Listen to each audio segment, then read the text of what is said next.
Alright, it is too beautiful outside for me to stay home for very long, so I'm going to head down to this abandoned factory in the town that I live in.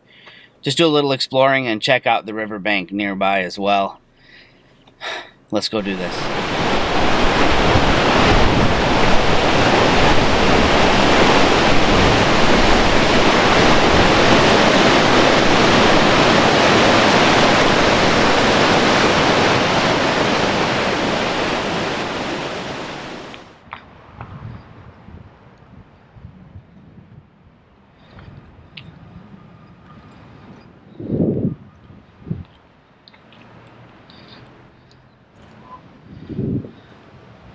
Got a little bit of wildlife back here. Can shoot ducks. Not too interested in the ducks though. Kind of interested in this, what you see behind me. Really cool. We're not sure what's gonna end up happening with this piece of property. I guess there are some investors looking at it, and they've actually been asking on Facebook for suggestions from people as to what they think might play well in our town. I'll tell you what, right now what'll play well is me playing around on this property. So let me tune this thing out and I'm gonna go find some things to shoot.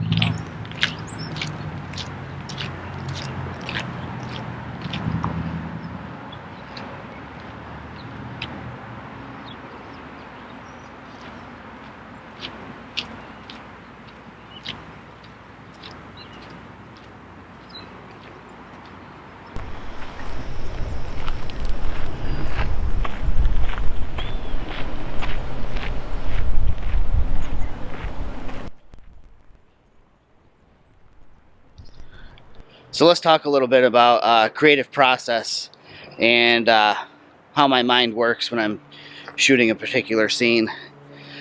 So for instance right here, I'm shooting with the fisheye on the Pen F, so I've got like a ridiculous field of view, you know, it's like 180 degrees. So basically I can see from about here to about there through the lens, plus an equal amount vertically as well. So how am I going to compose for getting this building facade? Well, it's like any other landscape. You know, you want to approach it. Let me get a little better exposure here. There we go. You want to approach it so that I always want to keep some sort of foreground interest if I can. You know, just the building facade is one thing, but to keep things interesting, you know, you want to have something in the foreground like an anchor point that'll kind of start your eye off in the image. And then that will either lead you off into the distance or it'll bring you back into the foreground.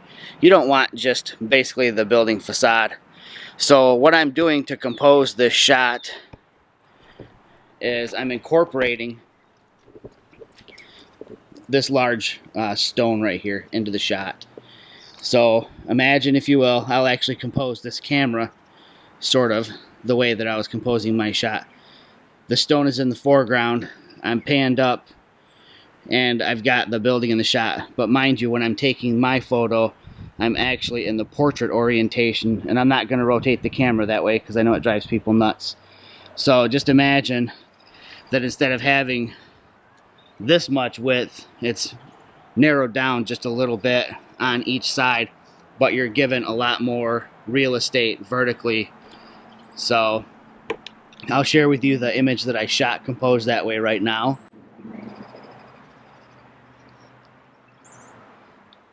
And you can kind of see what I was talking about. Stone is the anchor point. You've got the intersecting angles of the two faces of the building right there that just kind of form this sort of triangular pattern. You know, you've got in from the right, in from the left, and center line coming out to our anchor point here. So that's just kind of how I was thinking when I took that shot. See what else I can find. Oh, and by the way, that was shot Of course, Pen F 8mm f1.8 fisheye, and mono profile number 3, which is like a faux infrared. That gives us the darker sky. All right, let me find something else to shoot. Switched up to the 60mm macro.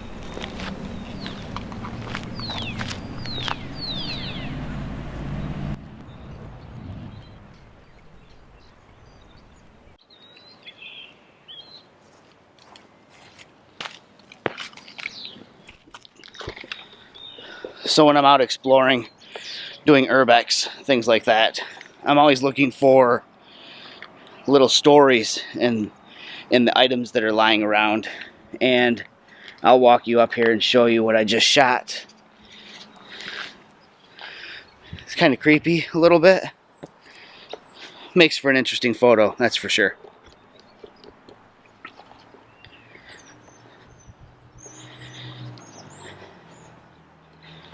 So as I was doing my lens swap, I noticed a child's toy lying here discarded among the weeds.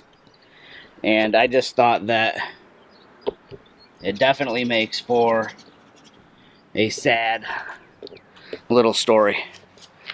Little visual story there. Who knows what that toy lying there is all about. But yeah. Color profile number 2. You notice I'm shooting almost exclusively JPEGs right out of the camera because they're so good. This wall is pretty interesting as well. Not quite sure how I would shoot it yet. It's covered in ivy. Very cool. Brick wall. Half dead ivy. I might have to revisit that. Alright, it's my last bit of talking. I'm just going to do some straight shooting now. The next time I'm in front of the camera talking, it'll be tomorrow. See you guys later. Thanks for coming on this little journey with me. I'll see you later.